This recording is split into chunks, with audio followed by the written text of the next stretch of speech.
글을 써본 적도 없는데 블로그 또는 SNS 등에 글을 써보려고 한다면 어떻게 해야 할지 전혀 감이 안 오시는 분들이 많으실 텐데요. 그래서 오늘은 정말 글 한 번 안 써봤어도 적용하면 통하는 글쓰기 노하우 5가지를 준비해 보았습니다. 자, 바로 본론으로 들어가기 전에 구독과 좋아요는 필수인 거 아시죠? 첫 번째로는 글을 쓸 때 읽는 상대방이 마치 내 얘기라고 생각하게 만들어야 합니다. 고객의 관심을 끄는 문구를 카피라고 하는데 방금 설명한 것처럼 고객의 관심을 끄는데 필요한 스킬이라고 할 수 있습니다. 예를 들어 이런 문구가 있다고 해볼게요. 체지방이 걱정되시는 분에게 이런 문구가 있다면 건강에 관심이 있는 사람들이나 혹은 쾌적한 하루를 원하시는 사람들에게 불특정 다수를 대상으로 하지 않고 체지방이 걱정되는 분으로 타겟을 좁혀 대상이 생각했을 때 내 얘기인데? 라고 느끼고 그 문구를 보게 돼 있습니다. 그렇게 되면 바로 클릭률이 올라가고 대박이 나는 것이죠. 여러분의 글이 조금이라도 더 클릭이 되려면 기본적인 원칙은 타겟을 좁혀서 성별, 나이, 취미, 취향, 연수입 등으로 딱 정할 수 있는 대상이 되는 타겟층을 좁히는 것이 중요합니다. 타겟층이 너무 넓어서 불특정 다수를 대상으로 하면 폭발질을 하게 되는 경우가 많습니다. 사람들은 나와 상관이 없는 정보라고 인식하면 절대 관심을 주지 않습니다. 카피 문구만 봤을 때도 나한테 하는 소리야 라고 생각할 만한 카피 문구를 생각해 보세요. 핵심은 사람은 자기 일이 아니면 쳐다보지 않는다.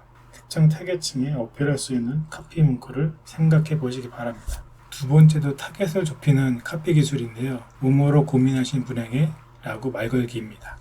사람들에게 많이 읽히는 글이라는 건 정보가 있어야 하고 그 정보는 읽는 독자가 무엇 때문에 힘들어하고 고민하는지 해결책을 주는 글입니다. 하지만 그것을 알기 쉽지는 않은데요. 주요 대상이 고민과 스트레스가 무엇인지 찾기가 쉽지 않기 때문입니다. 따라서 글을 읽는 사람들이 이 글의 존재를 깨닫게 해야 합니다. 이럴 때 다음과 같이 뭐뭐로 고민하신 분들에게 라는 카피 문구로 말을 거는 것이 효과적입니다. 예를 들어서 어깨, 허리, 무릎의 만성적인 통증, 반복되는 통증으로 더 이상 고생하고 싶지 않으신 분, 한 방에 답을 찾은 위약품, 땡땡에 맡겨주십시오. 이것도 바로 앞에서 언급한 것처럼 특정층을 대상으로 한 카피 문구입니다. 어깨, 허리, 무릎 통증으로 고통받는 사람들을 타겟으로 좁힌 문구죠. 이 문구를 보고 대상이 관심을 보이면 대상에 대한 정보를 제공하고 그거에 대해서 그 다음 단계를 구체적으로 설명을 하면 됩니다. 사람은 자신이 고민에 대한 정보는 사소한 것이라도 찾아보기 마련입니다. 저희가 쓴 글이 어떤 사람들의 고민을 해결해 줄 수 있을지 생각해보고 해당 고민을 가진 사람들이 자신의 얘기라고 느낄 수 있는 카피 문구를 만들도록 해야 합니다. 세 번째 방법은 카피로 강력한 인상을 남기는 방법인데 카피에 홀수를 넣으면 더 돋보입니다. 광고 문구를 보다 보면 특징을 나타내는 숫자의 경우 짝수보다 홀수가 많다는 것을 알 수가 있습니다. 예를 들어 이런 식의 카피 문구가 많다는 뜻입니다. 신입사원에게 드리는 5가지 퇴근을 앞당겨주는 치트키, 행복한 커리어를 위한 5가지 비결, 생맥주의 맛을 올려주는 3가지 비밀. 인터넷에서 조사해본 결과 홀수 중에서도 3, 5, 7이 많다는 것을 알 수가 있습니다. 축의금이나 부조금도 거의 홀수로 금액을 냅니다. 이 특성을 광고 등에 적용하면 다른 상품 또는 서비스 혜택 중에서 다른 것과 차별화를 줄 수 있는 요소나 특징이 있다면 그것들을 3, 5, 7 숫자와 연결지어 표현을 해보도록 합니다. 예를 들어 리모델링 공사에 다른 회사에 없는 몇 가지 요소가 있다고 해봤을 때 그런 경우 온 가족이 기뻐하는 리모델링 공사는 저희 회사에 맡겨주십시오 라는 카피의 문구보다 온 가족이 기뻐하는 리모델링 공사의 3가지 라는 식의 포인트를 3, 5, 7로 정리해서 글을 쓰면 좋습니다. 어필해야 할 대상에게 카피 문구로 강력한 인상을 남기고 싶다면 예시처럼 구체적인 숫자를 문장에 넣는 방법이 좋습니다. 사람들은 짝수보다 3, 5, 7과 같은 홀수를 좋아한다는 것을 꼭 기억하세요. 네 번째, 예스를 유도하는 기술.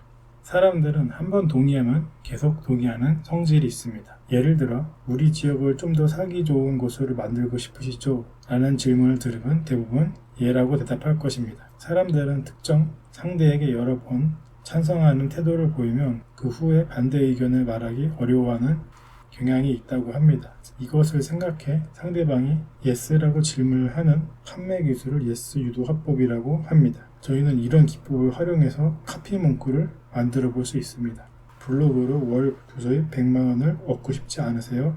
우리 지역을 더 좋은 곳으로 만들고 싶지 않으신가요? 이런 질문을 들으면 사람들은 보통 예라고 대답합니다. 그 다음 단계에 저희가 원하는 질문을 던지는 형식으로 글을 계속 이어가는 거죠. 다음 달부터 블로그로 월 1000만 원 벌기에 대한 강의가 있는데 들어보시겠습니까? 아이들을 위한 공원 건설을 위해 서명운동 중인데 협조해 주시겠어요? 이것이 바로 yes 유도 화법입니다. 광고 문구를 만들 때 처음에 yes라고 말하면 바로 뒤에 이어지는 권유도 no라고 말하기 어렵다는 사실을 기억해 두시기 바랍니다. 다섯 번째는 마법의 단어를 사용하는 카피 기술입니다. 평범한 카피를 변신시키는 매직 키워드죠. 예를 들어 다이어트 프로그램 판매 중 이라는 문구를 기적의 3개월 만에 15kg를 감량하는 새로운 다이어트 프로그램이 나왔습니다. 누구나 힘들지 않게 실천할 수 있는 3가지 노하우를 알려드립니다. 두 개의 카피 문구 중에 어느 쪽에도 관심이 생기시나요? 아마 후자일 것입니다. 사실 두 번째 카피 문구에는 평범한 카피를 눈길이 가는 카피로 바꿔주는 마법의 단어, 매직 키워드가 숨어 있습니다. 몇 가지 더 예를 들면 이제까지 본 적 없는 이란 단어를 더해서 이제까지 본 적 없는 강제패 무료 개체죠. 예전에도 없었고 앞으로도 없을을 더해서 이전에도 없었고 앞으로도 없을 반품 상품 특가 세일 긴급공지를 더해서 긴급공지 업계 최초 땡땡 이벤트 개최 결정. 오늘은 조회수를 높이는 시크릿 글쓰기 노하우 5가지에 대해서 알려드렸는데요. 오늘 알려드린 이 5가지 기법을 가지고 여러분이 쓰는 글의 제목이나 본문 내용에 적용을 해본다면 분명 큰 효과를 얻으실 수 있을 겁니다. 오늘도 영상 끝까지 시청해주셔서 감사드리고요. 구독과 좋아요는 채널을 유지하는 데 힘이 됩니다. 감사합니다.